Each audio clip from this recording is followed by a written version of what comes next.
So there was a study done in Sweden called the Function of Action and Inaction Regret, a longitudinal study. This study was an investigation done on what women and men regretted the most when it came to the sexual dating world. As a result of this study, they found that when it came to men, they tended to regret the sexual encounters that they missed out on, while women tended to regret the sexual encounters they had, whether it was because of the number of men that they slept with in a given week or the quality of men that they were sleeping with on a regular basis. This investigation had two phases designated T1 and T2. T1 was the interview that took place right after the regrettable situation. T2 was essentially 4 months later to check up on them to see if their decision-making process had changed in any way.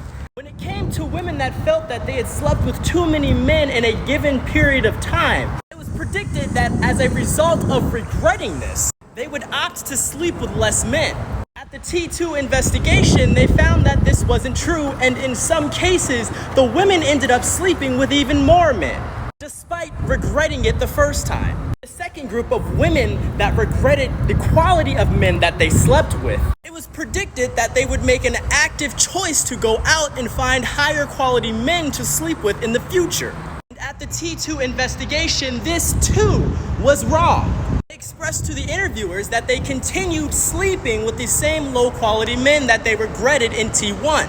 In T1, the investigators hypothesized that these regrettable sexual situations would result in women going out and actively searching for meaningful relationships in the future. What they found in T2, however, was that the women that did not learn from their regrettable situation were a lot less likely to be in a meaningful relationship in the future.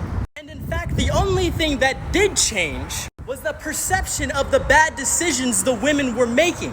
The women simply desensitized themselves to the bad decisions they were making so it wouldn't seem as bad in their own heads. This study proved that on average, women tend to make very bad decisions. And it wasn't because they were ignorant to what the correct decision was. They just didn't want to make it even if they themselves knew they would regret it. And like I said before, making the wrong decision is simply a choice you don't realize is the wrong decision until it's too late. Making a bad decision is knowing full well what you're doing and still choosing wrong. Stay woke.